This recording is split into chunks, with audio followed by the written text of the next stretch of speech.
Blog Talk Radio.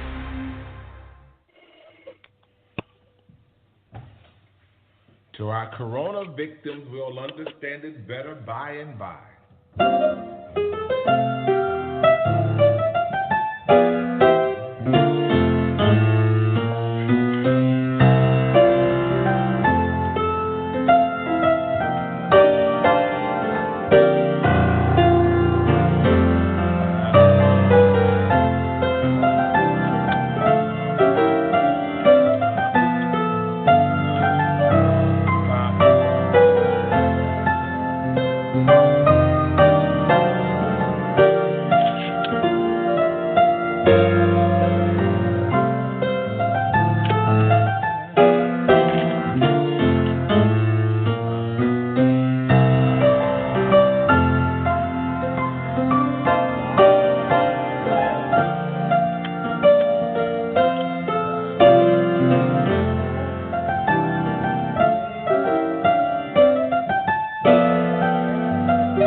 You're listening to the Spirit Alive Christian Podcast Network, your global transformation station.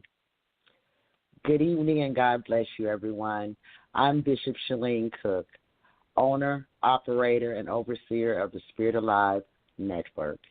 and it gives me great joy to once again be able to present to you another installation of Professors with Voices with your wonderful host, Dr. Silvester Henderson. At the top of the program, you heard our very own Dr. Silvester Carl Henderson with his beautiful and powerful rendition of By and By. And now, without further ado, your host with the most, the minister of music, Mr. Gospel himself, my brother and my friend, Dr. Silvester Carl Henderson. Once again, good evening. Bishop Cook, I want to thank you for taking the time to once again open your doors up to allow me to bring various scholars onto this program that reaches millions of people all over the world to talk about critical issues in higher education.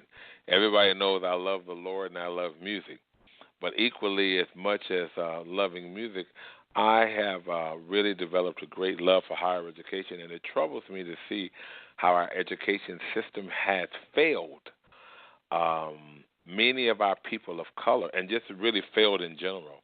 Not from a standpoint of being a physical structure, but really failed from what it really is designed to be. Because you know, Bishop Cook, I talk about this all the time, that my belief is that a college or a university is like a faith-based institution minus theology. It takes away the theological component, so we serve all the elements of the institution minus the doctrine. But even from a human standpoint, caring for all people equally, making opportunities available for all people equally. So those are some of the struggles that the system, not just the community college, but the state university, private university, public university, they all struggle with. I want to introduce our speaker panelists this evening. We have, first of all, my real dear friend from Santa Rosa College, Dr. George Sellu. He is professor of horticulture and one of the only African Americans in the state of California that holds a PhD in plant animal science. So, Dr. Sellu? Dr. Sellu? I'm not sure if he is muted. Dr. Sellu? Yes, sir. Are you there? We're talking to you. I am here. Okay, my phone was, my phone, I turned on mute to reduce background noise. Right, and so I wanted to have you to say a couple of words about our topic, and this afternoon we're looking forward to your involvement, and I appreciate you being here. Tell us a little bit about your position at Santa Rosa Junior College and some of the things that you've done there. So over at Santa Rosa Junior College, so I teach in agriculture, which is predominantly in California in particular. Hold on, Dr. Sellu. Someone has noise in the back and we cannot hear clearly.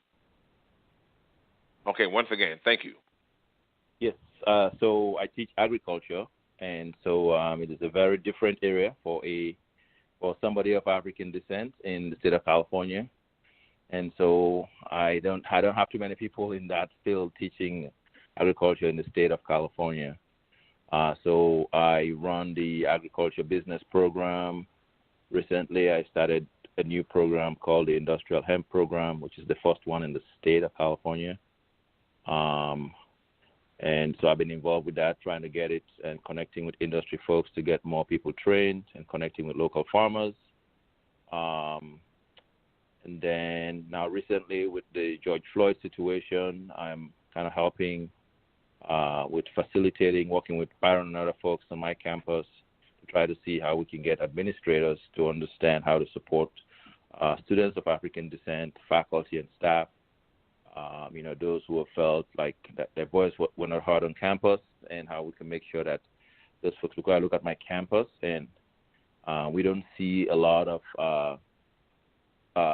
faculty staff who are in position of leadership anywhere, and of course, there's a very small number on campus. So the whole college has, up until last month, I was the only black tenured faculty. So we had 2 more that got tenured last month. So it's a very strange place for faculty, let alone students. Wow. Well, we're going to come back to you to hear more about how your impact has helped to endorse change, not only for your college community, but for the students. Dr. King, are you available? I'm here, sir. Yeah, Dr. Jonathan King is Vice President of Student Services at Lake Tahoe Community College. And so we've had a chance to talk, and I was just very enthralled with the energy that he actually possesses and all that he does in terms of trying to help pay it forward for not only our men and women of color, not just African Americans, but people in general. We've had many conversations about how the rank of faculty especially does not really look like our students. So, Dr. King, tell us a little bit about yourself, and then I'm going to go through a series of questions for all of you as we have hopefully 2 other guests coming. But I'm once again so thankful for you taking the time to be on this national broadcast. So tell us a little bit about what you do at Lake Tahoe. I'm honored to be here. I am the Vice President of Student Services at Lake Tahoe. I'm over all of student services, everything from athletics all the way down to admissions and records, international programs, and the like. And my main goal is to help African-American students who are on the fringes. Many of them come, they want to actually succeed, and when they get here, that feeling is there in the beginning, and then within about 3 or 4 months, it's gone. Why did it go so fast? They came to succeed, and then they end up dropping out. I would say almost at most community colleges I've been at, about 85% of those students drop out in the first semester. That is appalling. And for African-American males, it's really horrible because I would say within a 6-year period at most community colleges in California, only 10% of them graduate in 6 years. That's horrible. So when you look at the number that graduate in terms of all students within a 6-year period, it's about 40%. But for African-American males, it's 10%. So that means like 1 out of 10 African-American males that come into a community college, they drop out instantly. Wow. So we need to do more to no, what am I saying? No, not 10, 90% drop out when they come into community colleges. So I am trying to turn that around wherever I go. And I think the most important thing that we can do is set up learning communities, but I can talk about that later. I just wanted to give you a short I idea appreciate of what I do. that. And we have about 6 questions. You know what? You started off on a journey of sort of hitting on some of the questions that I have to ask all of you. But for right now, I want to see if Dr. Paul Alexander has joined us. Yep, I'm here. Can you hear me? Okay, Dr. Alexander is professor, I believe, is it English? Yes, that's correct. Professor of English at San Diego Community College. And so we had a chance to meet at San Diego City College. And we had a chance to meet, and what a wonderful young fellow he is. He has recently been elected as the president of the Academic Senate for the college, and that is the supreme authority of curriculum for the college. So he is a spokesperson for the entire campus, and that is really an auspicious position. So I know Dr. Alexander is very involved in the work of social justice, and we've had some brief talks about it. So I'm going to have Dr. Alexander to sort of introduce himself and tell us a little more about yourself. Yeah, so quick correction. So I actually don't have a PhD. I have a master's degree. However, I have no problems with people calling me Dr. Alexander. So, in fact, my first 3 initials are PhD, and my last name is Alexander. So I like that. Yeah. So I will. That's good. I like that. Oh, I like that. But yeah, you know, on a personal level, you know, I'm one of those people who barely managed to not fall through the many cracks that were out there. You know, took a long time after barely passing high school. Decided to kind of being poor was not fun. Went back to community college and eventually got my degree in comparative literature. Had the opportunity to study on a full-time scholarship in Syria. Returned, and as I was applying for PhD programs, I was also adjuncting at San Diego City College and a couple of other colleges, which City College is actually where I transferred from. And just kind of decided that my passion was actually working with the students. And while I, appreciated academia, I just didn't feel like I was in a position that that I could go in that direction. And what I felt would end up in neglecting kind of the community that I cared so much about.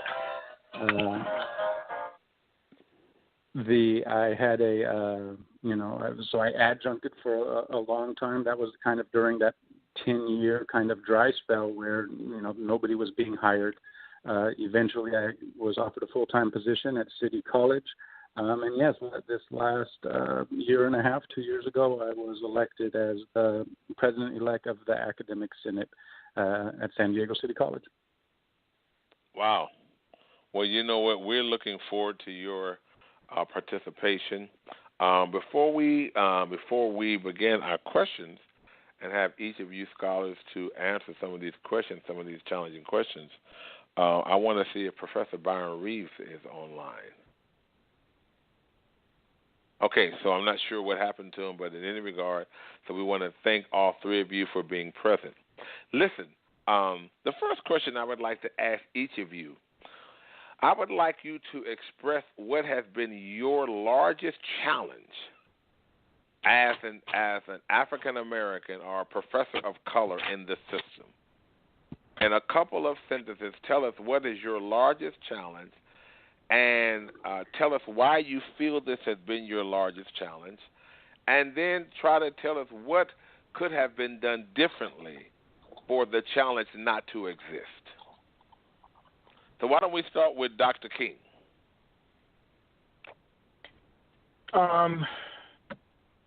It's a very simple answer.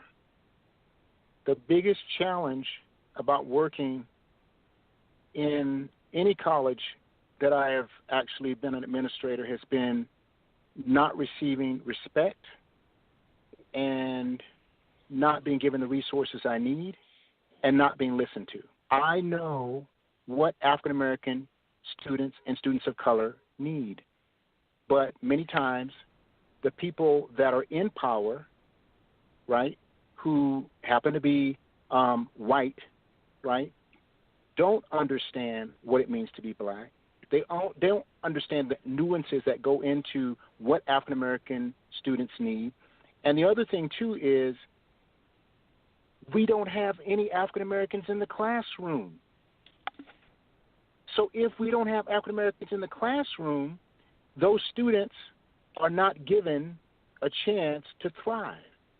Now, if they come into the classroom and they do everything they're supposed to do, right, they may make it. But many of our African American students are not prepared most times, and they face a lot of emotional, I would say, terrorism when they walk in the classroom. They're not given a welcome, and because of that, that's why so many of them drop out. So I don't have many allies at all. I have not had allies along the way. So so if I can recap what you've stated, you feel that your three areas of concern for you before we get to the students, because it's kind of twofold, is lack of respect, not being heard, and not having effective the proper amount of resources. Yeah. What would, Dr. King, tell us, what would a supportive college look like to you as a man of color? Express to the listening audience, what would that look like? Let me give you a metaphor. If you're hiring me to be an expert of student services, let me be an expert. If you're hiring me to drive the damn car, let me drive the car. Don't try to take over the wheel when I get in the seat. And that's what I find happening to me every time I get into a position of this kind of power. Now, I'm not saying that I'm not allowed to do some things, but I'm not given the level of respect that I see some of the other whites getting who are on senior leadership teams. Now, if you prevent me from doing my job, when I'm telling you I need resources for, like, let's say, I need resources to set up a learning community for African American students, and you tell me, I don't know, there aren't that many. Why should we put money in there for them? You are now chopping off my legs, and you're chopping off the legs of those students. So the whole thing is, treat me like all of the other senior leaders who have the same skin complexion as you. The thing I need most is respect. Listen to me. Let me do my job. I'm an expert at this. I've done this for a number of years. I'm not a newbie. But if I get in the boat and you put me behind the steering wheel and I want to go in a certain direction, and you're telling me, no, I don't want to go left, I want to go right, and you don't know anything about the student population I'm handling, I have issues with that. So it's been an uphill battle and fight with me. And I'm going to tell you something. The first time that people have listened to me is from the time that George Floyd got hurt or killed. Now people are saying, oh, I better start listening to you. I'm beginning to realize, what you talked about students who are not clued in, those African-American students. Oh, now I'm beginning to understand a little bit more about race. Oh, Black Lives Matters. Oh, I think that's right. Black lives do matter. That did not happen until recently. Wow. It's profoundly sad. It happened because of the death of George Floyd. Now people are having the wake-up call. Why did it take so long? Because they didn't understand the critical nature of the situation. Well, I want to interject there and thank you for sharing. We're going to come back and have you to elaborate that on a point of reform, some ideas for reform. Let's go to Dr. George Sellu. Dr. Sellu, share with us some of what has been your largest challenge as a professor of color, not just at Santa Rosa, but in higher education in general. Just as Dr. King has mentioned, you get this hostility when you walk into a room, right? I happen to have a PhD in a very rare area, so I feel like when I walk in the room, I have to always prove myself, right? As if, he must have gotten this degree through affirmative action, or, he doesn't know what he's talking about. That's right. Right? So I'm always trying to prove myself, and then so they don't believe me. So when I get all these things done, new things, new programs created, getting funding, getting industry support that they can get, then what they do is they try to sabotage me, right? Because it didn't come from them. So every day I have to fight that battle going into work, trying to understand, well, why is it that I have to prove myself? I already got graduate degrees in this field. I'm already published in this field, I've taught at every level in California, from K through 12 all the way to UC. But I'm coming to a community college and I have to prove myself. So it's I look at that as, and you get that not just from your colleagues, but also the students who are white, right? So you got to fight that every day. So you got to try to establish yourself every single day that, I belong in this space. So just those microaggressions in the workplace, I get administrators listen to me talk in meetings and they go, wow, you're very analytical. I'm going, you want to talk to me about analytical stuff? Have you published a single paper in your life in a peer-reviewed journal? You want to question my analysis about how smart I am? And that's how they talk to our students. That's why the students don't feel like they belong in that space. So when some of it like me tries to speak up for the students, they try to what they call gaslight you, as if you're crazy or you're too aggressive, right? And I'm very far from being aggressive. I ask a lot of critical questions that they can't answer, so then they get very, very defensive. So it's a hostile workplace a lot of times, and they try to always any idea that comes from you, they want to steal and use it and make it theirs, or they will reject an idea. So I have decided now to give my ideas to white people to present it. Then they all hop on it. Then the person will come back and say, "Well, anyway, Judge gave me that idea." Because if I present it, they'll try to sabotage it. It's not a good idea. But if I give it to one of my white allies to present my idea, I mean, I do it all the time. Even in meetings, I strategize with them. I say, you present this in the meeting, you get less blowback. They present it, and when tough questions come at the meeting, they turn to me and say, can you answer the questions? But because their colleague presented it, even though it's my idea, they go with it. If I present it, it will never happen. And wow. So you never get. And now all of a sudden, you apply for promotion to become an administrator. They don't want you there because you're not. For some reason, they think you're not qualified, right? They don't want you to move up, but they'll bring somebody else who doesn't even have the training in that field to be your administrator. So I'll give you an example. At one point I wanted to be an interim dean. We were looking for a dean nationally. So my colleague said, hey, you have the expertise, you have industry connections, you consult in the industry. Can you be our dean for one semester so we can actually do a national search for dean, right? Well, I have a PhD from Davis. I have a master's from Davis. I've served as the president for California Ag Educators. So you can name it. I've been a fellow at the USDA, everything, right? You know what? I'm not qualified to be an interim dean at my college. So they brought somebody else who doesn't even have the training in that field to be the interim dean. Right? Now when they're having issues after George Floyd, they want to talk to me about, do you want to be a manager? No, I don't want to be a manager right now. You do that job. I've asked you for it before. You didn't want to give it to me. Now because you're in trouble, now you want to tokenize me. That's what they do. They want to put you in a position and give you no power. Like Dr. King said, they'll put you in those positions just to check a box, but then they totally paralyze you, and then you become the bad guy because you can't do anything because they put you in a position, but they're paying you to do nothing. God forbid you try to do something for black people, they will sabotage you or come after you. So as a faculty, you're getting that from management, you're getting that from students. In my field, I don't teach a lot of black students anyway. You know what I mean? So I'm in a space where it's predominantly very white in agriculture.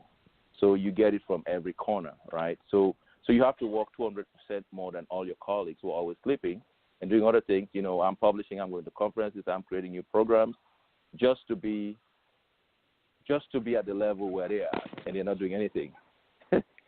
So what I hear you saying before we move to Dr. Alexander and come back is that as Dr. King had talked about respect resources and not being heard, you're stating that even with world-acclaimed training, a PhD from very well-respected public institutions, being in the sciences, you still face the same challenges as though you're not educated, as though you're not skilled at what you do, and that the system always kind of looks at whatever brilliant ideas you have as, oh, you know what, he woke up. I didn't know that was there. And so the system never really totally adopts, and then only when they are in trouble are they willing to engage in the conversation. But then you begin to question whether it's authentic. So I want to hold those ideas. I want to hold those points because I'm going to ask even Dr. Sellu to talk about another issue, perhaps in a third-person voice that he went through at another college that was just really appalling and was real painful, as the two of us are very close, and I know the situation, but it sort of matches in or melches into this conversation as well. So thank you, Dr. Sellu, for sharing. I want to make sure that I am sensitive to each of you and allow you, because very often, very rarely, do black men get a chance to express their hearts. They don't. And this is one space that I want you to be able to respect your heart and to feel comfortable enough.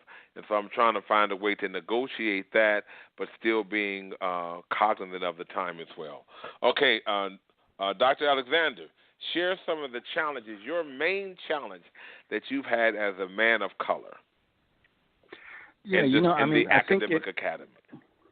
Yeah, I think in many ways I've been lucky in San Diego because my mother, who raised me, was actually a faculty member at San Diego City College as well. So when I decided to go back into education, I had someone help me navigate which professors to take and which professors not to take, right?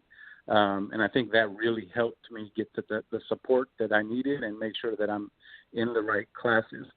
Once becoming a faculty member, again, City College has a special, San Diego City College has a special kind of environment that I've been able to benefit from. But as an adjunct, I was also able to see how shockingly different environments on other campuses could be. So at City College, relatively quickly after I went through the SEDICA program, which is geared towards getting people of color into the community college system in San Diego.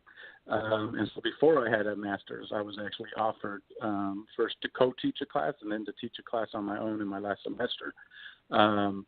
And then supported there very quickly, was offered regular English transfer level courses, and then was able to teach some Black Perspective courses and be involved in the Umoja program, which is a 2-year program geared towards increasing transfer rate of African Americans. So at San Diego City College, I had a relative amount of support. On other campuses, it was not the same. I remember, making sure that I had a class every semester so I could continue to get health care was always a struggle. I recommended they didn't have any Black Perspective classes. I recommended that they offer a Black Perspective class and offered to teach it, and I was asked what my credentials were that made me acceptable for teaching a class from a Black perspective.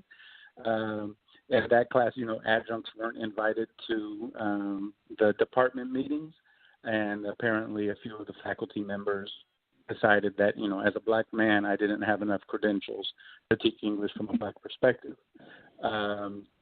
So that's a huge contrast with San Diego City College. At that time, the president was white, but now at City College we have a Black president, Dr. Ricky Shabazz, who's been there. I think this is going into his 3rd year. We have Dr. Denise Wisenhunt, who is an African-American vice president. We have a couple of African-American deans. And now I'm the African-American, I'm the Black Academic Senate president. And so while I've been supported up until this point, once I was appointed Academic Senate, all of a sudden there was this new scrutiny that came about. And precisely because we have so many Black people in positions of leadership, there's this always this suspicion that you can't be a true impartial Academic Senate representative because you're Black and the president is Black. And if you're not openly declaring enemies with any of your Black colleagues, you're looked at as co-conspirators. And so it's this really interesting awkward position where people who, I would assume would be my ally have, seek to undermine some of the things that I'm doing. And I think it's because they have this concern that, how can there be, 2 Black people who don't share some type of hidden agenda, right? Black people don't have an ability to question one another or to challenge each other or to think critically. And so it's interesting that, you have all this support until you're in a position of authority, until you're in, some type of a leadership position, and then some people, not all, some people will begin to question your ability to do that. So it sounds like, Dr. Alexander, that what you've talked about is that one of the benefits, I want to start from the benefits, you started about having the benefit of having a mom who was an educator and worked at the college, so she was able to navigate. So that's going to lead us into some comments I want to talk about that Dr. Mary Gassman from the University of Pennsylvania has brought up.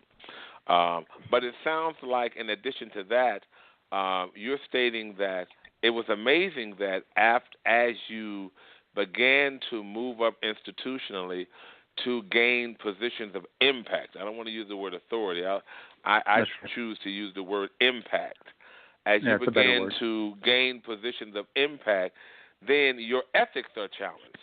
And then you ask yourself, well, if you have a white academic senate president, you don't assume that they don't have any ethics, so why should it be that I can't make ethical decisions because the president is Black and I'm Black? If you had a white president and a white senate president, there's no problem. Precisely. It goes along. So that brings us back to, and we're going to start with you to answer this, and we'll go backward this time. We're going to ask you, Dr. Alexander, what do you feel from your experiences could the system do to help bring reform to our system so that we could create systems where there is more real globalization in terms of care and love for all cultures, not just African Americans, but for all cultures, not from the standpoint of just a mission statement. Because in all colleges, we have these flowery, beautiful mission statements that hardly anybody understands or implements right. You know, if you look at the mission statement of a police department, they'll say we protect the community, but yet that same policeman will pull a gun out and shoot a child who is disabled or who has learning disabilities. That same policeman will keep his foot on a person's neck and allow them to breathe for 8 minutes. And so even though if you look at all of the documents that say what the policeman will do, it looks real beautiful. Same way as a college. You know, we have still within higher education people of color within all higher education. All people of color, but especially African Americans, we only make up, and this is from recent data, 6% of the academic academy globally. That's just 6%. And that is a huge improvement. Yeah. Because for years when I started, mega years ago, I won't tell you how long that was ago. It was probably longer than you are old, Dr. Alexander.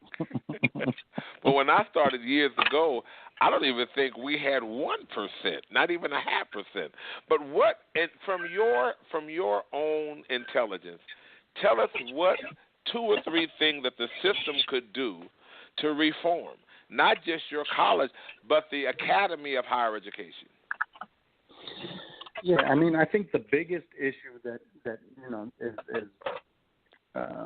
negatively impacting, you know, not only higher education but K through 12 education is our inability to make learning relevant to the lives of the students that we're teaching, or to specifically to the lives of African American and Latino students.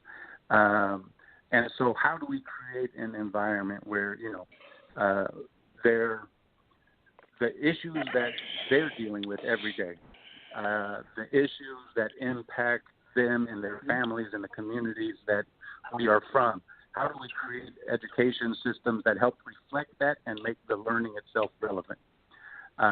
So, for example, agriculture, right? The fact that that there aren't more African Americans who are going through these agricultural classes is frankly a crisis. If we don't know how to grow our own food, if we don't know, kind of understand the systems of produce from the farm to the grocery store and nutrition and all of these issues, so you remain dependent, right? And so how do we teach those courses in a way? How do we teach all of our courses, whether it's math, whether it's English, whether it's, you know, history or whatever, in a way that our students, those students that we care about, those students that come from our communities, can see a direct benefit to them and learn a passion for learning. You know, I think about Bell Hooks in her book, Teaching to Transgress, where she talks about going to school in a segregated school that was not well funded, that did not have a lot of support, and then moving to an integrated school, a quote-unquote integrated school that had financial assistance, that had all of these things, and how when she made that move, what she really missed was the education that she was getting in the segregated school, because education was being taught to her as a form of resistance, and they felt the power of education. You know, we like to tell people that knowledge is power, but then we get them to memorize formulas and memorize chapters, memorize events in history without explaining the power of education and knowledge to them. Could hold on just a second for me. We have noise in the background. Someone, if you could please mute that noise for us, okay.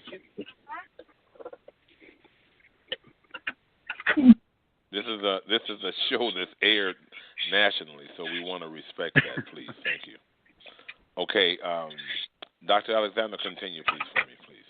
Yeah, so again, figuring out ways to contextualize education and making learning relevant to our students, I think, is really the priority. And in order to make teaching relevant for the students, you have to have instructors who actually care about the students that they're teaching. They have to care about the lives of the people who are sitting in their classrooms, and not only look at them as people sitting in seats. Wow. So basically, in a nutshell, what I've gotten from what you stated has been not only curricular relevance, but faculty of color. We need more faculty of color in the classroom so that the students can see themselves in the instructors. And the curriculum needs to be reformed. We Absolutely. need to have more culturally responsive curriculum in a sense. Absolutely. But what I'll add to that is, having faculty of color is not enough.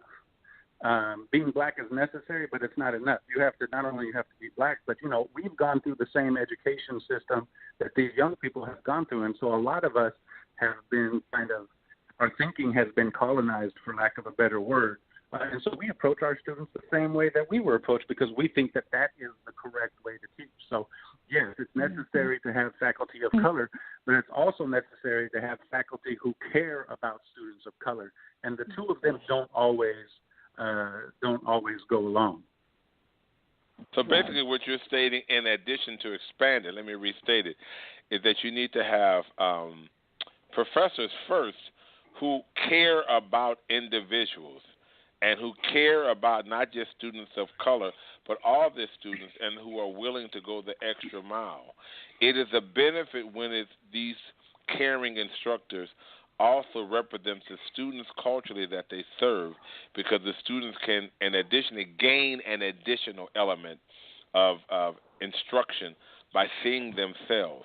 And then sometimes I would like to add to that I want to say that it is important that we have faculty of color, but I want to expand the fact that we need to have faculty who respect ideas from the culture that are not the predominant culture, because it's going to take years for us to get more faculty of color in the system, given our arduous manner by which we hire. So I want to hold that thought, Dr. Alexander. You said a lot for us to think about. I want to go now to Dr. Sellu, and then we're going to go to Dr. King. Okay, Dr. Sellu, tell us 2 or 3 things that you feel that would help improve our system of higher education as it needs to be reformed. Well, so the biggest challenge that I have is, as Dr. King and Dr. Alexander have clearly stated, I think that we're trying to use, 1960s policies for 2020, and that's not going to happen.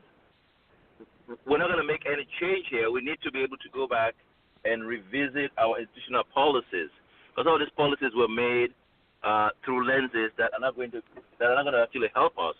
Because again, most of our colleagues in the Senate, in our unions, they're all hiding behind these policies that at best are going to be mediocre. They're not going to be drastic enough to address the disproportionate impact that these policies have on African American students. And so I think that we need to look at that, because normally people get lost in the definition of multiculturalism or generally, diversity. But diversity, people end up focusing on equality. There's no equality right now when our students have been underprepared in elementary school, middle school and high school. If you give those 2 students the same amount of resources, our students are not going to do well still, because they've had disproportionate impact, at their foundational level. So we got to be intentional about providing them resources that will address the gap that they had coming into our system.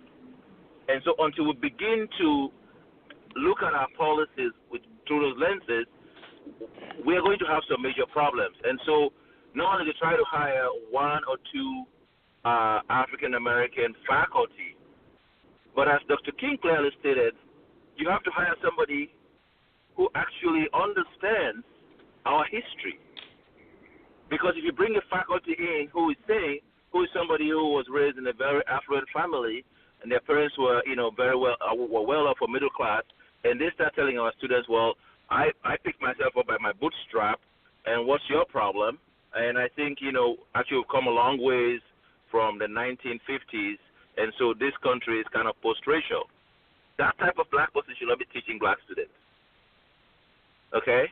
So I think that's what people have done. So people have, a white administrator have found black folks that are less threatening to them, that will question the status quo less. Those are the ones that they've appointed to this position. And those are actually covertly, as Ibram Kendi will say, those folks are actually racist because they are helping enforce racist policies. So until we begin to think about, how we define, equity or, addressing that gap for our students and faculty, colleagues, I think we're going to have a problem because that whole diversity thing or this whole, multicultural thing does not address the impact that we have suffered in terms of not giving the opportunities to actually get to these places. So we've got to make sure we have faculty members who understand to address that in the classroom, in the curriculum, schools that can actually implement those in their policies, not just the very rosy language, but actually how they operationalize those things to actually reflect those values. But I don't think we have that yet.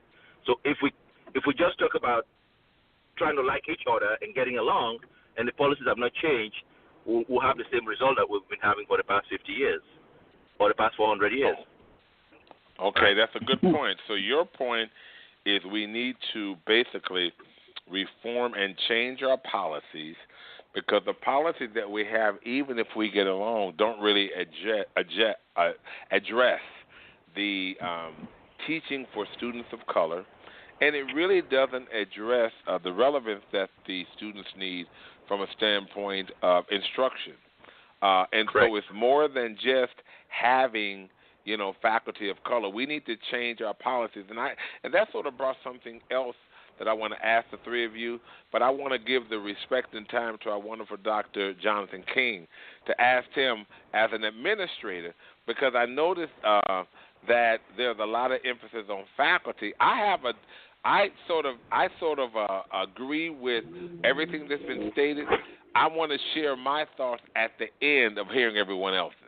So I want to now go to Dr. Jonathan King and ask him to share your ideas in terms of what could the system do to reform the system of higher education.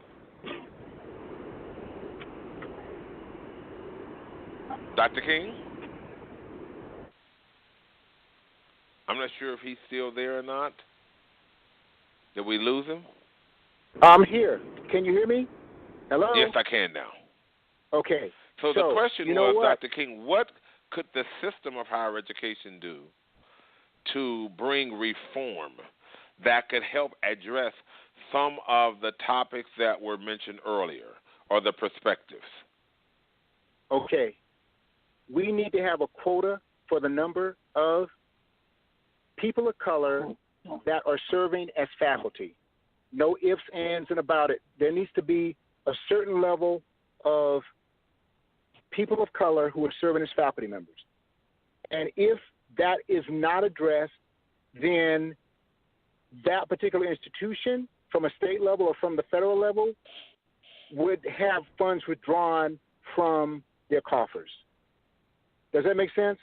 In the same way, in the same way, when Maynard Jackson, great politician in Atlanta, began serving as the mayor, he realized that the funding that was going toward vendors who were working on the airport, it was almost like 99% white. And he said from now on, at least 25% of the subcontractors have to be African American. That changed the landscape overnight. Millionaires popped up overnight because 25% of them had to be either African Americans or females. So in the same way that we know we can bring changes about helping our students of color, everything starts off in the classroom.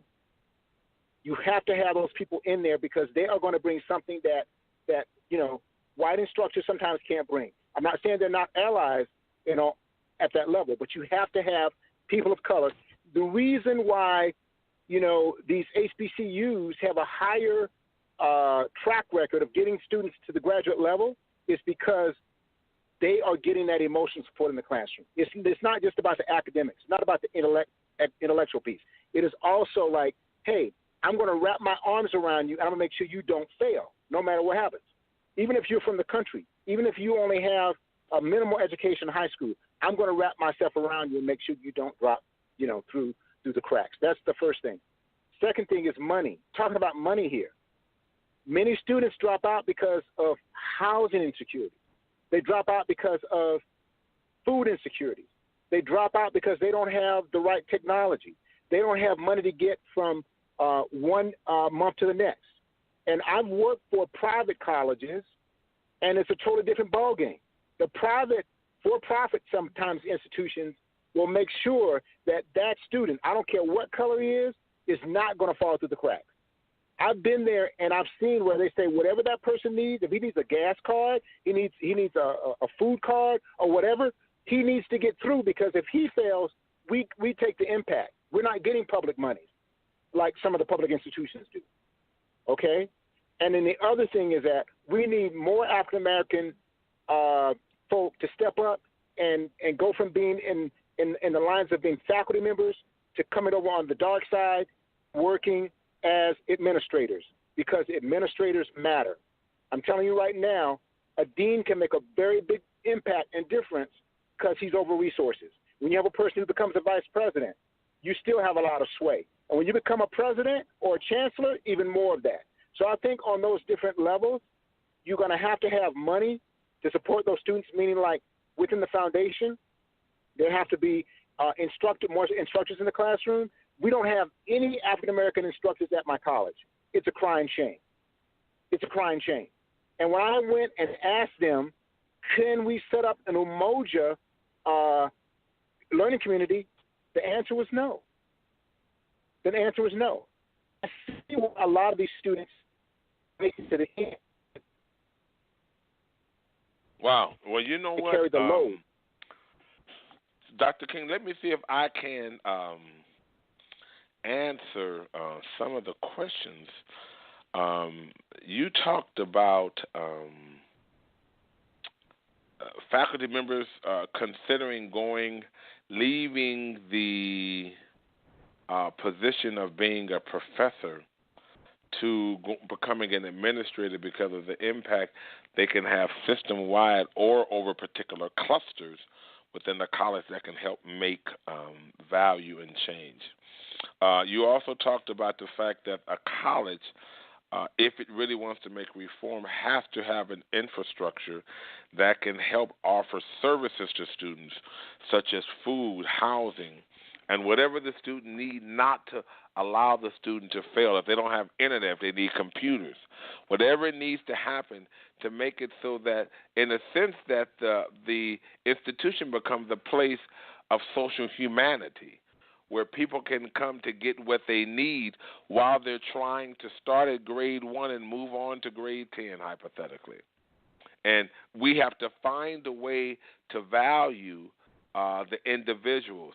Dr. Alexander talked about the fact that we need the faculty members to care. We do need faculty of color, but we need them to care, because just having faculty members of color, but they're not willing to care and go the extra mile to adapt their curriculum, that's not helping as well. Dr. Sellu talked about the fact that we need more policies. We need more legislative policies, campus policy, district policies that will enforce whenever we come to areas that are challenges that will force us to understand, look, we have to change. We can't get along but still use the same policies that sort of guided the academy, the academic academy, 100 years ago. We need to change in order to make everything relevant. Now, I want to ask a question, but before I ask this final question, before we let our listening audience come in, I want to bring up two areas that I see slightly differently. And I want to hear the difference. Okay?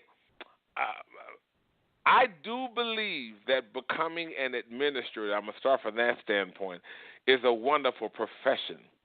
The challenge that I have is that to become a professor is nothing less than equal to that of being an administrator. And in the California community college structure, the value by which people sometimes may not be able to demonstrate the level of care is because they're given a bait and switch. You have a very smart professor that comes in and they hook up with an administrator that says, we're looking at you. So that basically means you can't go against the grain because you're trying to become selfish and think about yourself.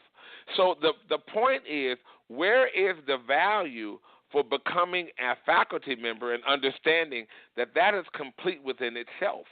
Doesn't mean that I don't respect the life of the administrator. Doesn't mean that the administrator is not equally as important as the faculty member. But where is the value? You never hear anyone talk about raising the value of the professoriate. In the UC system, the professors are the ones who are supreme in the system. In the community college, it's completely different. We have a bait and switch. And so then what happens when faculty members do want to go against the grain, if they think, oh, my God, I want to be a dean, I can't speak up against what is right or wrong because the manager who may be white may look at me as being a rebel, and I don't want to make him or her mad. So from that standpoint, I believe that the system needs to equalize its positions.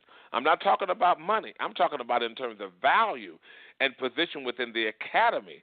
I look at everyone as having an equal state in terms of how they are to educate the child. Remember the African proverb that says it takes a village to raise a child. So if it takes a village to raise a child, it's not like the mini professor has one value and the super administrator has another. Everyone is equalized. They have different, I would say, penmanship authority. And I think the penmanship authority is where we look at now as opposed to looking at the overall equalization of the value. That's my perspective. Secondly, I want to address the fact of what Dr. Sellu talked about, the reformation of policies. I think that I want to ask the question, is it policies that we need to change, or is it simply action and being not going against the grain what we need to change? Now, I don't have any of the answers for any of these. I have my own perspectives, but to me, I feel that even if we create more policies and even if we have flowery statements that say we're going to do this, we change in the system. I can talk about my district. My district, which is the Contra Costa Community College District, they've changed many of their policies. Oh, if you look at our employment policy, they look great. But if you look at the actuality of who we hire, it's pretty much the same. We've made small increments amount of improvement, and I find that systems will make a lot of improvement quickly when they are forced with public scandal. But once that scandal is gone, the truth of who the system is comes back into play. So my question is, what can we do going forward to be more caring, as Dr. Alexander says, to put our policies into action, to understand that as you move into administration, that you are not better than the professor, you've just extended your classroom. Since the basis of the institution is the classroom. Now, I'm going to let, who wants to go first? Because that's a lot of information in there. I just wanted to say one thing. Yep. This is John. I just wanted to say one thing about not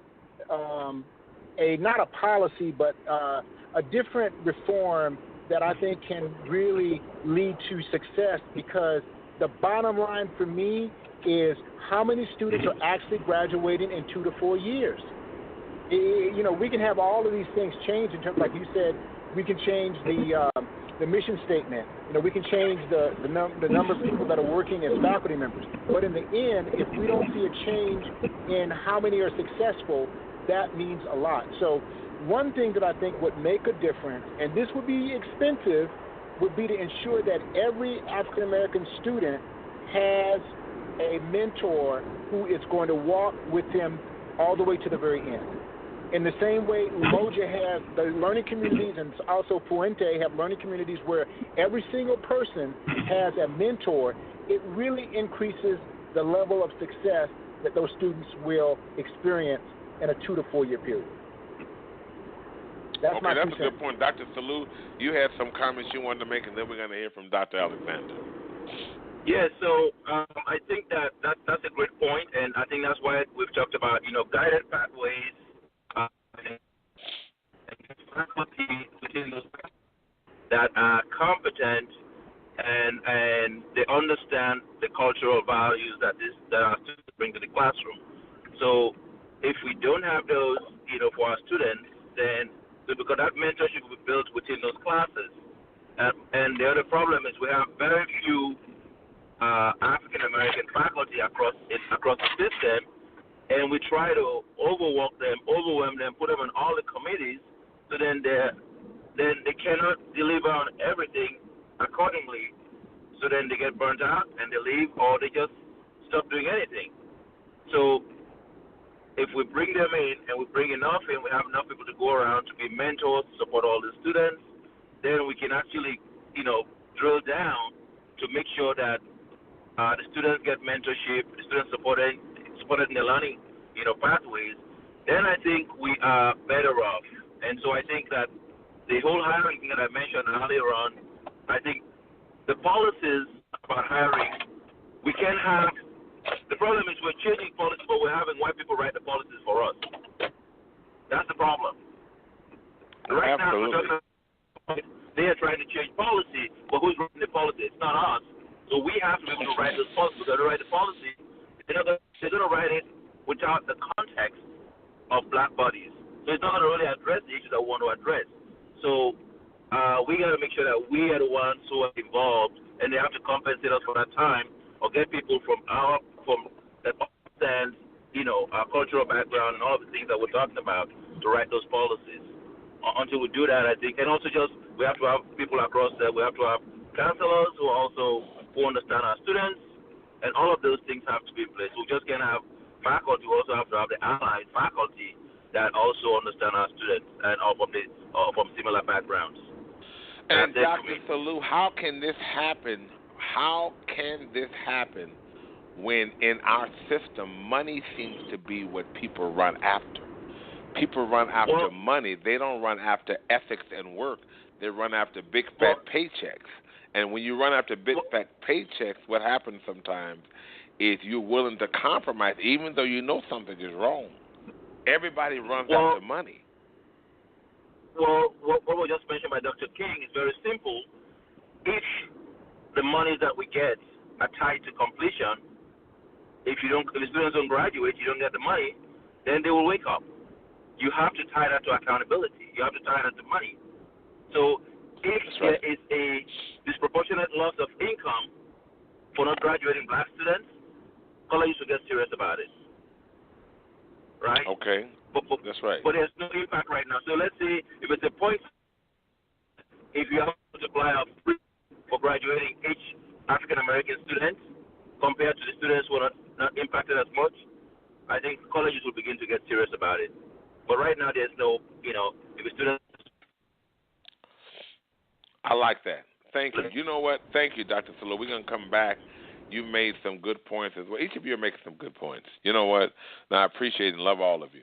Okay, Dr. Alexander, share your thoughts. Could you repeat the question just really quick, because I want to make sure that I'm getting exactly to the point that you want? Well, basically, knowing that we have all of these barriers, in addition to social reform, where do we go from here? What do you feel that we can do? Because I asked the question as well, if we just change policies, it was brought up, and I shared my perspective about, policies are simply written down. What happened to action? And then I also talked about the fact that we have a lot of bait and switch in our system, where people are not willing to compromise. People are willing to compromise their ethics because they're thinking, oh, my God, I become a professor in 1920. I don't want to be a professor in 1935. I want to be president. And I brought the idea to Dr. King. They said, wait. What happened to raising the value of the professoriate? Because my belief is that the professoriate is complete as being a college professor. Being a college administrator. To me, the only difference is penmanship authority. Right. That's how I look at it. I look at it firmly. I don't look at myself as any less than any other person. And I've lived my whole life as a college professor for this system, the UC Berkeley system, for 20 years, the State University system for 13 years. And I've been in the community college system 28 years. So I done been around. And I look at all the systems as saying, I specifically chose to remain as a faculty professional because I feel that is where the heart of who I am, but it's also the heart of what I believe who makes the most impact. That doesn't mean that I take away the value of what administrators do, but no administrator can talk to me and make me feel like I have less value in the academic academy because I'm a faculty member. Absolutely not. And so I'm asking, what are your thoughts on those questions? Yeah, so I think first of all, what you're talking about in terms of faculty is, the same thing that we talk about when we talk about black pride or black power, right? We have to be able to view ourselves as faculty members first, that our voice is equally and sometimes more important. As you said, these institutions would not exist if it were not for faculty. And so that's one piece of it.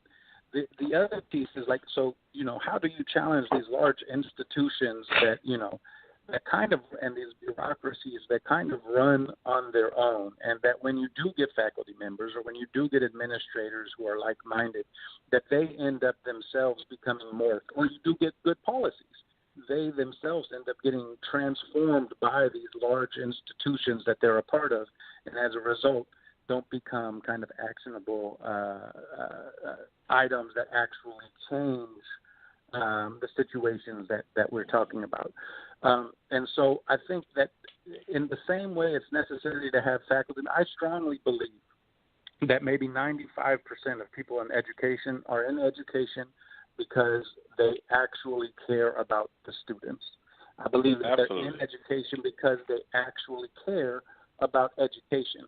The problem is, though, and that's the same with faculty, the problem is, though, is where do they put the value of their own experience and where do they put the value of their students?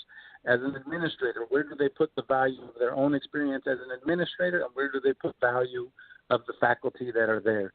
If you have, in the same way that if you have a faculty member, if you have an instructor who does not value the individuals that are in his classroom, it's going to be very difficult for them to impact them and give them any true education.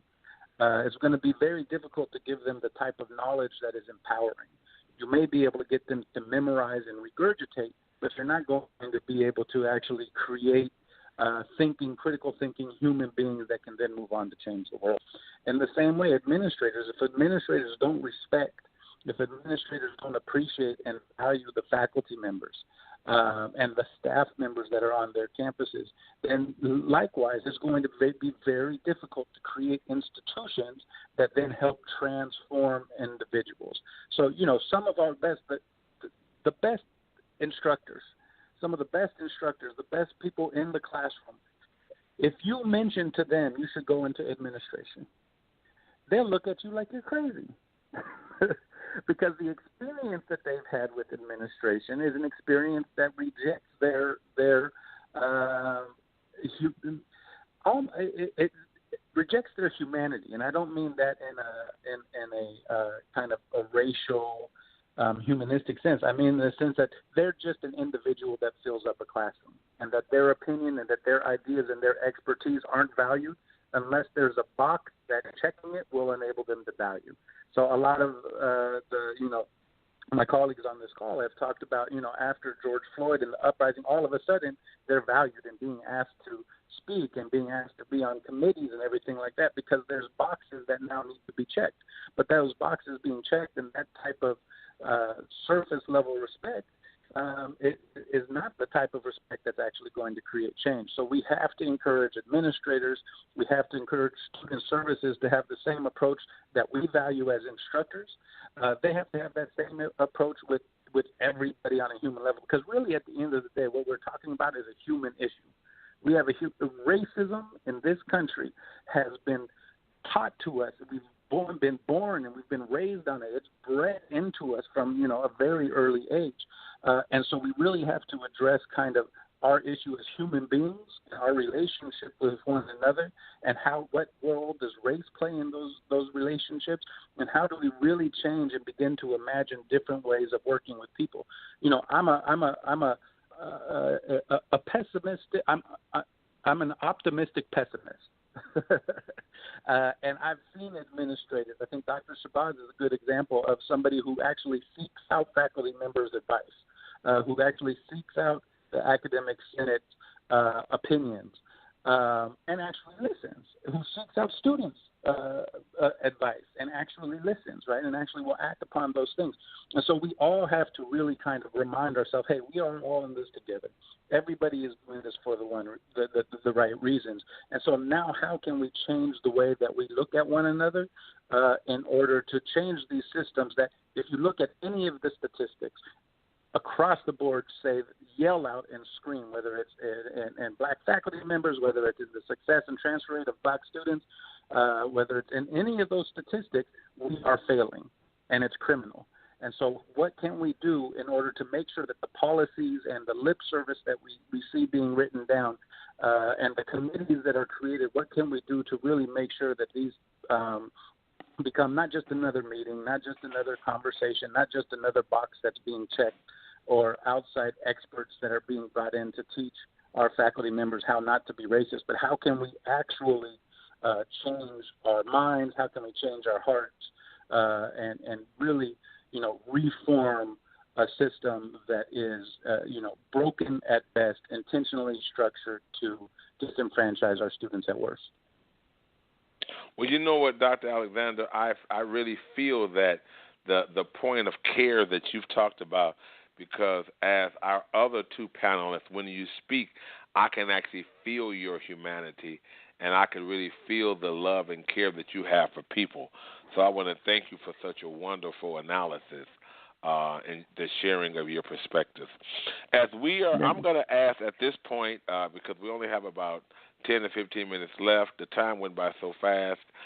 This is something that we could talk about a long time. So I want to thank all of you for coming on. First of all, documenting, we're going to have Bishop Cook at this time to come and see if there are anyone in the chat room who would like to ask a question. Very often people are afraid to ask questions. Some will, some will not. So I want to give her that opportunity. And then we're going to start to come up with some wrap-up questions. And ask Bishop Cook. Yes, sir. Can I just really quick jump in? Can I jump in really quick? And I apologize. I have another event that I'm running, and so I'm going to have to jump off a little bit early, so I may not be able to be present for the last question session. And so I apologize ahead of that time, and feel really bad because honestly, I'm honored to have been invited to be with such amazing colleagues and to have yourself, leading this conversation. And so thank you so much. And again, I apologize if I end up having to jump off. No problem. You know what? Care is not demonstrated in a macro level. It's demonstrated in a micro level. And Amen. So whether it's macro or micro, we appreciate whatever time you were able to give us. God bless you. Amen. Thank you once again. Amen. Okay, Bishop Cook, we want to see if there's anyone in the listening audience that has a question. Sir. Amen. If you have a comment or question for these wonderful instructors, these wonderful caring men, you may press your 1 at this time, and I will address you by your area code and the last 4 digits of your phone number. If anybody in our chat rooms has a comment or question, please type it now, and I will relay it to Dr. Henderson. We still have Dr. Alexander, and we still have Dr. King. Amen. So I'm looking. So at this point, a sister is scrolling. Mm-hmm. All right. I don't see anyone, so gentlemen, please proceed. We'll continue then, and just let us know if there is. Okay, so let me ask the two of you, where do we go from here? I mean, where do we go from here? Because I believe that the reform is so enormous that it is not collegiality that's going to make the change. It is aggressive resistance against the system that will endorse and force change. Yep. I just believe that because when you talk about trying to go from faculty to management, sometimes that sort of compromises your ethics. When you talk about managers who are in a position, sometimes they feel afraid where I can't really come out strongly because they have a family to take care of, and I get it. I can't really be the person who really push for diversity and equality because, you know what, I don't want to lose my job because I'm not the president, so I can't speak. You may have a president that sort of prohibits you from speaking in public on issues that are right versus wrong. You may be a dean or a VP working with a president who really don't care about diversity so much, who really doesn't care about equality. Or you may be, as Dr. Sellu is, in a situation where, you know what, you're not heard or you're not really contacted until there is a college-wide pandemic. And so you need to be able to look as though you care, but in reality, you really don't care. So, I mean, where do we go from here, gentlemen? I'm going to jump in. Let me jump in real quick because that's a great question. Absolutely, we have to be radical. And I believe that teachers really in those positions that you described are probably specifically tenured professors. They have to be the ones that are radical and pushing for that type of radical change, unapologetic radical change, holding themselves, holding everybody accountable because of the security that we have in our positions, because of academic freedom. That's a voice that we cannot afford to muffle. And so in addition to pushing for collegiality, that can't be enough because collegiality at the expense of the humanity of our students, at the expense of the humanity of our faculty, at the expense of the humanity of our professional staff is not collegiality, it's oppression. And so we have to be absolutely unapologetic in pushing to change the systems that have been criminalizing and been failing us for such a long time. I agree, Dr. Alexander, because, you know what, tenure faculty are protected if they're willing to exercise it. In my district, I have been a force that have been constant in terms of talking about change. You know what? Some people like it, some they don't. But this is what I always say. I always say, whether you like me or not, I'm going to treat you with respect, but I'm going to still speak the truth. I don't really care whether an administrator likes me or not. That's not the goal. I'm not there to teach for the administrator. I'm there to work for the students. So it doesn't matter to me whether they.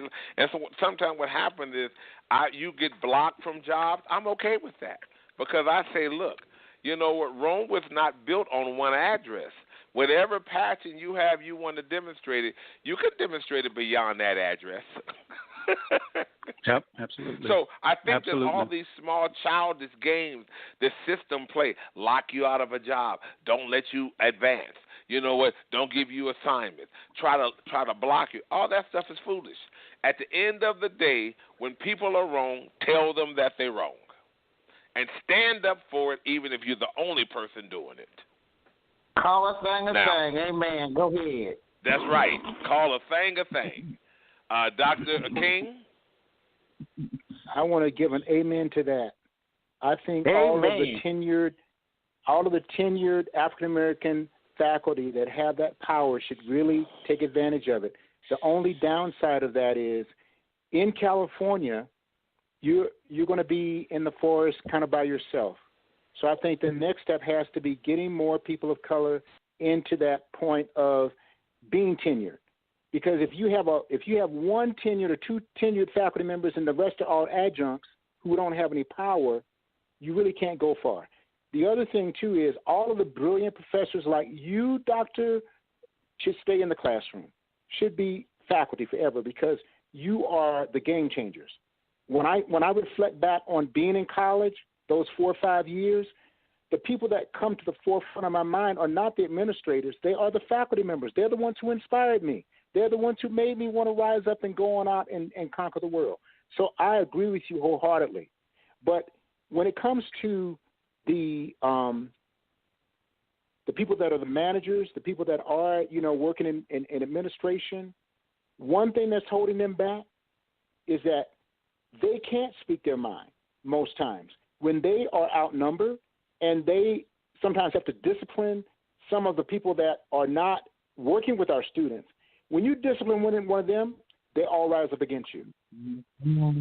So the thing that I would love to see would be for us to become tenured, let us be in for 4 years and be tenured for 5 years. If I could be tenured for 5 years, I could speak my mind. But if I'm not tenured, I have to think about this person is here to undermine me. I'm one step away from being pushed out because the vote of no confidence is real. The vote of no confidence is real. And if you're the only African-American administrator, I remember one time I had to discipline a white woman because she knew that this person who was suicidal could hurt themselves. And when that person left the classroom to kill himself, she did not alert me as a dean. That person was out there ready to kill himself. They had helicopters looking for him, but she didn't tell me for like 4 or 5 hours. That man could have killed himself. When I brought her into my office and said, why didn't you tell me that this man was suicidal? We needed to take care of him right away. You know what she did? She went to some of the other white male faculty members, and then they started charging against me. Because to them, I had threatened her for asking her why didn't she do her job. So my whole thing is, had I been tenured, that wouldn't have happened. I would have said, you know what? I should have written her up and I should have fired her because that man could have killed himself because you didn't care for him because he was a minority student. So I think it has to go both ways. It has to go, African-American administrators are always on their P's and Q's and they're always walking on eggshells because they have no protection. And if you don't have African-American faculty members who are tenured, who can come up there and support you, it's a done deal. Does that make sense? It does. And you know what? We're going to have to come back at a time, Dr. King, because we're going to have to put together perhaps maybe you and I'll get my friend Dr. Ed and Dr. Byron to come back and talk about just the challenges of helping change the academy from just the lens of administration. Because I think that you have a message that really is profound, is that how do you speak your truth when you are in a system where, the reality is that you're working, but you only have a certain amount what you can do. You have no power. It can end overnight, I'm telling you right now, because of the fewness of our numbers. You know what I'm talking about. You're on a 1-year contract, a 2-year at the most. And if you don't get the support of your faculty members on the academic side, you are toast. You're always putting on that nice, happy face. You have to as an African-American because as soon as they realize, oh, there's some rage in that man or he's not down with our agenda, you're gone. But I can tell you what, I think there's so much freedom in being tenured. I would love to have that ability to become tenured where I could really let me let you know, I'm going to send you a couple of applications. We're going to work on that. No, I don't have the brilliance you have, Professor. I'm saying all these brilliant professors like yourself, stay in the classroom. Stay in that world because that's going to help our students succeed. Really. That's honestly. what I plan to do. Let's hear from Dr. Sellu because I know we're coming. This is such a passionate topic. He had to leave us. I'm so sorry. Dr. Sellu had to leave? Yes. Did he have to check off with Dr. Alexander? Yes. Okay. Well, we're coming. Do we have a question or so in the chat? No, sir. I'm sorry, we don't. Okay. We're just all sitting here. I want to thank everyone, all of you, and especially you, Dr. Henderson, for this topic because, it lets us on the outside of the academic world see inside for a moment. And a lot of these things that you talk about, we're not aware of, not as a faith-based community, not as African American community, and these are things that we need to know so that we can do our best to help you help our children. Yeah. Well, you know what? As you know, Bishop Cook, absolutely. I am the professor of all professors. I say that. I have been in the teaching academy of higher education. I have taught the equivalent of 150 years worth of courses. My and all Lord, of my yes, teaching sir. has been over 150 years. And this is the point about it. I still love teaching. Amen. That's right. I walk the title of being a professor. To me, that's like one of the highest titles in the world. I value everyone's position in the academy, but when I took the job, I didn't take the job because of money. I didn't take the job because, I had to make a whole lot of money. I figured out that's why I've always worked multiple jobs. I took the job because I wanted to make a difference. Now, as a result, after working in one college for close to 30 years, I make a decent salary. But I worked equally as hard when I didn't make a lot of money. When I was started, I made like $38,000 a year, and I worked just as well as I do now, 40 years later, 50 years later. Amen. I mean, when you think about the amount of energy that God has allowed me to put in the classroom, holistically, it's amazing. Because, 30 years almost one place, 20 years another place, 13 years another place, the equivalent of 150, years of teaching, and nothing to me is better than teaching. I am very excited when I hear students and see students learn and see students grow, because to me that's the impact that you make. But I'm also very honored and I'm very excited about having met fine administrators such as Dr. Jonathan King.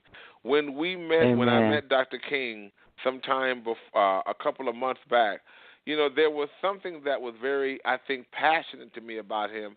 And it wasn't just what he said, but it was his heart. I, as a performing art man who's dealt with millions of people, I can sense when people are really true and honest. And I want Dr. King to know that I deeply love him and I appreciate his honesty. And I appreciate him as a professional.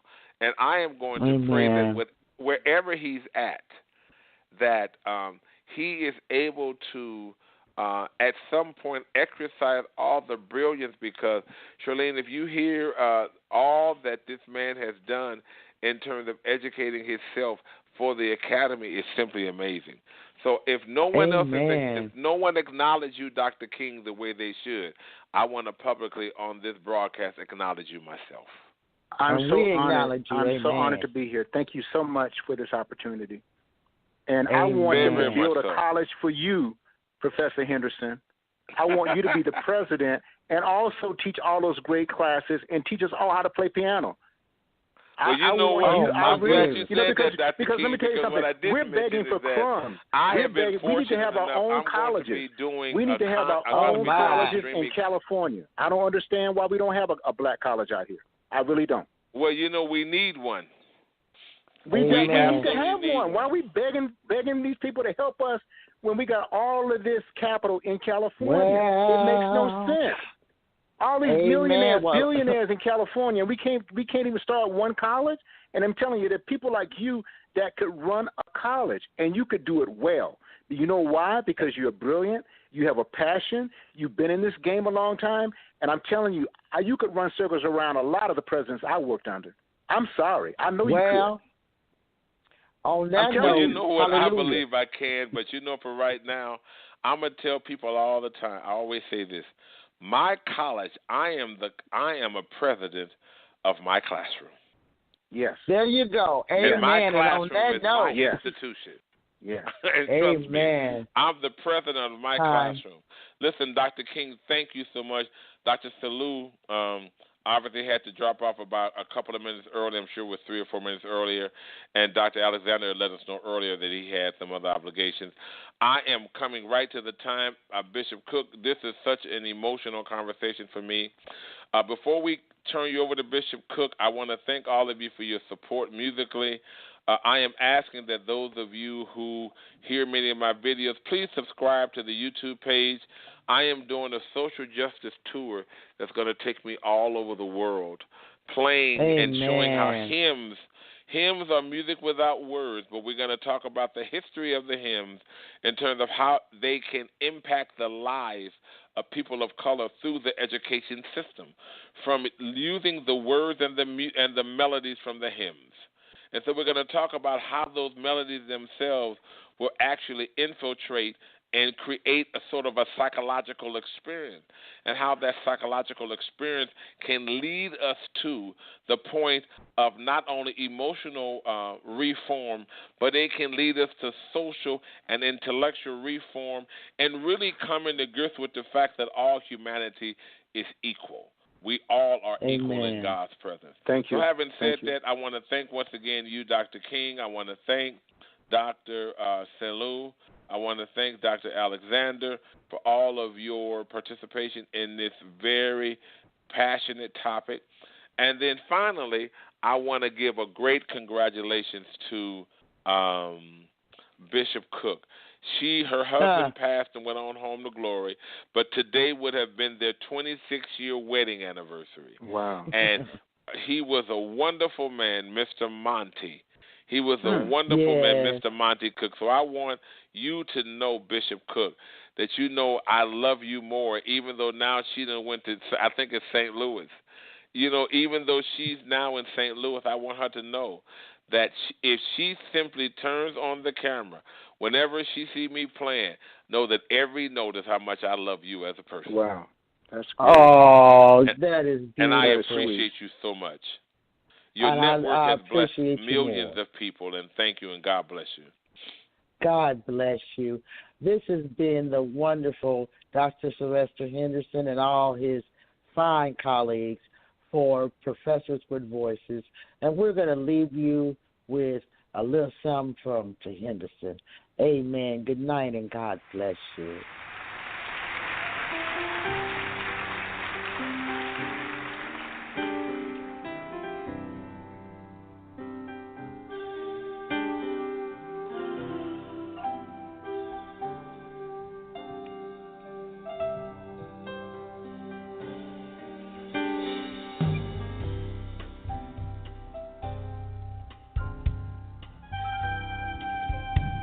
The Young Inspiration Gospel Choir from the University of California at Berkeley, an ensemble of cultural diversity with college students.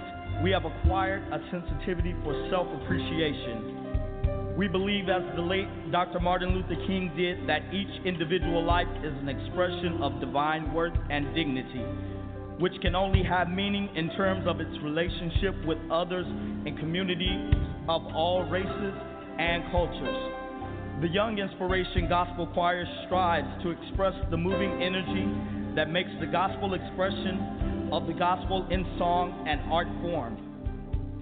This energy displayed through gospel music was first brought to life among enslaved African Americans who gleaned from it the strength and assurance that someday they will live and work in freedom.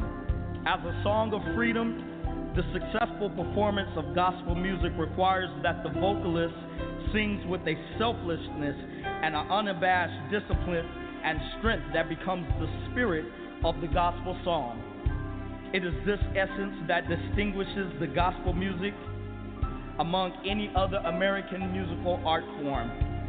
So on behalf of the Young Inspiration Gospel Choir, our director, Silvester Henderson, we would like to thank you for combining your intellect and your thoughts with ours for this gospel concert, which radiates peace, joy, strength, and most of all, dignity. Thank you.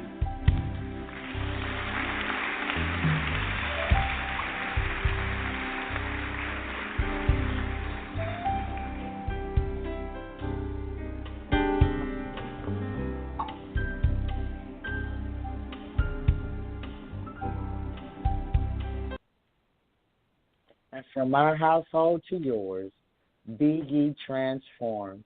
Good night, and God bless you. God bless you. And thank you again.